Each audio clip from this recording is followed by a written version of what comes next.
É isso aí, gente amiga, nós estamos aqui para falar agora. Acabou a Santa Missa e nós queremos conversar com você. Nesse vídeo você vai aprender sobre a tradição e você vai entender que a tradição ela precede e foi critério para discernimento do que hoje nós temos como Bíblia. Então cuida aí, clica, compartilha, deixa teu like, segue a gente, valeu!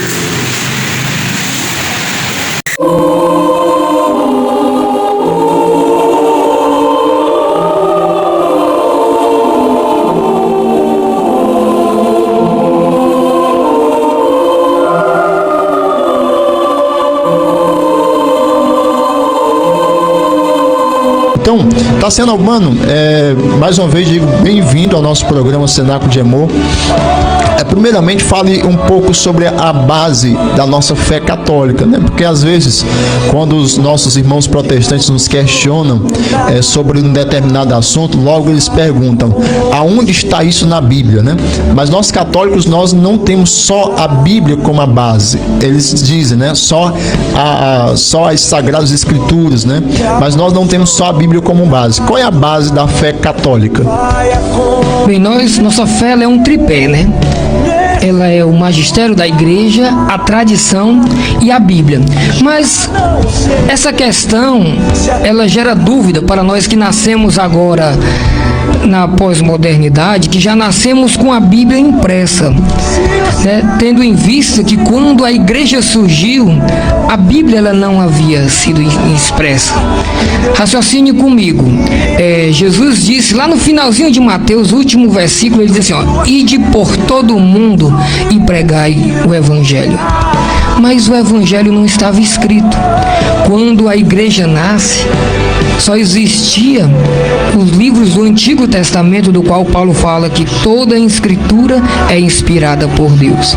E aí o próprio Paulo, o próprio Jesus, eles mencionam o Antigo Testamento da Septuaginta. A Septuaginta passa a ser o livro divulgado, porque não existia a Bíblia como nós temos hoje.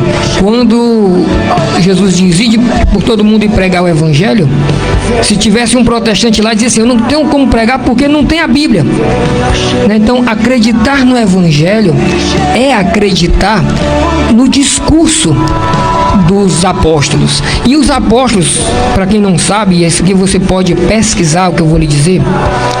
No primeiro século não existia a Bíblia como nós temos. No segundo século não existia também. Essa Bíblia, conforme nós conhecemos agora, ela só passou a existir no ano 382. Essa data você pode escrever no seu papel e pesquisar. Ano 382, houve um concílio de Roma, certo? E nesse concílio, na época, era o Papa Damásio I. É interessante que pela primeira vez, a partir desta data, o Papa Damásio I pega a Bíblia e pela primeira vez menciona o nome Bíblia. Ele diz, este livro é a Bíblia e ela é a palavra de Deus.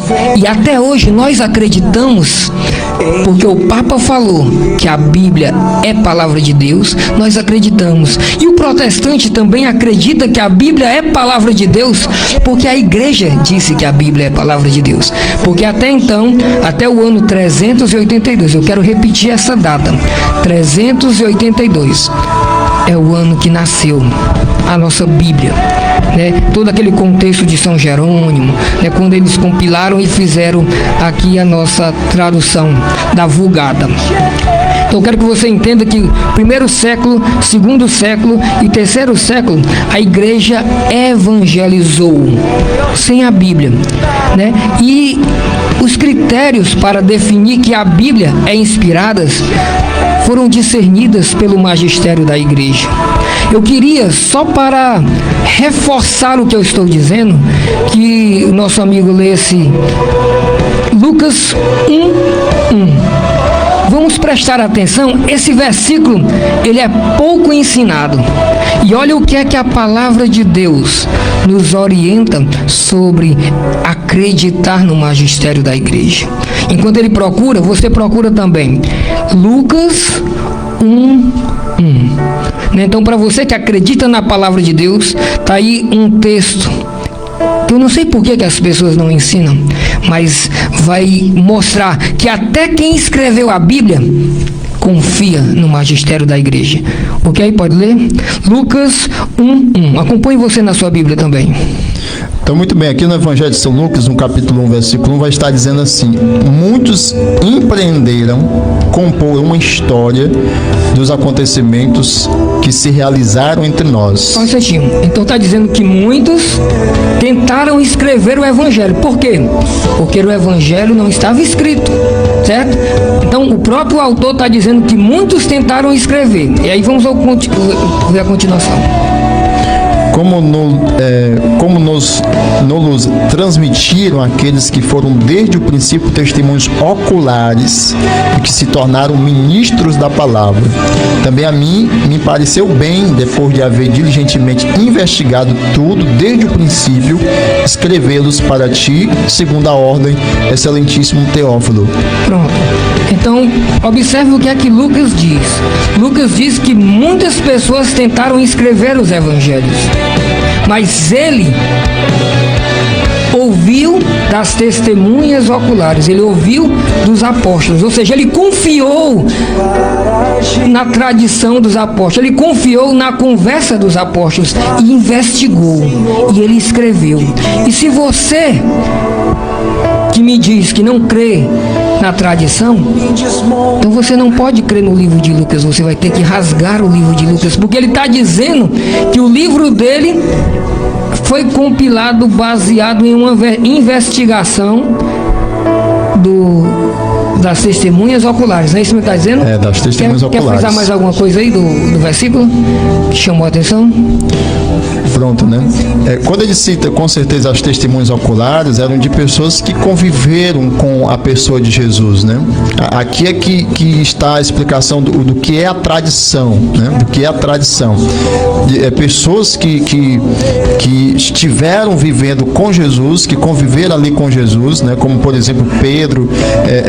Nós temos, por exemplo, aqui, nós percebemos que Lucas foi aquele que mais falou com relação, dá mais detalhes de Nossa Senhora, né? Então se imagina aqui que uma das pessoas oculares da vida de Jesus que ele ouviu foi exatamente Nossa Senhora, né? Então aqui está a tradição. A Bíblia, ela, como vai dizer o Padre Paulo Ricardo em uma resposta que ele deu, a Bíblia não caiu do céu de zíper e tudo, né? A Bíblia ela foi feita conforme os tempos, tá certo? Então, e eu gostaria só de frisar assim, ó, se Lucas levou em consideração a tradição da igreja para escrever a Bíblia, por que nós não seguimos também esse mesmo discernimento? Porque assim, quando um autor escreve a sua obra, embora muitos interpretem, mas é ele que sabe cada valor da sua composição. Então, a Bíblia, ela foi feita pela igreja. Foi a igreja quem fez.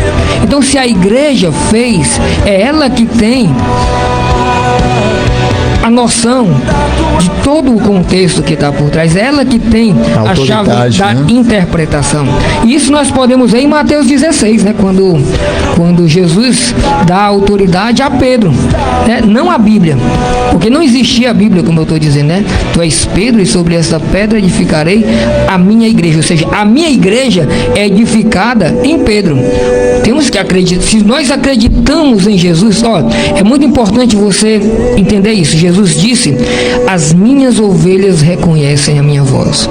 As minhas ovelhas reconhecem a minha voz. E lá em Mateus 16, a voz de Jesus diz assim, tu és Pedro e sobre esta pedra eu edificarei a minha igreja. A igreja é edificada na pedra de Pedro. Tá entendendo?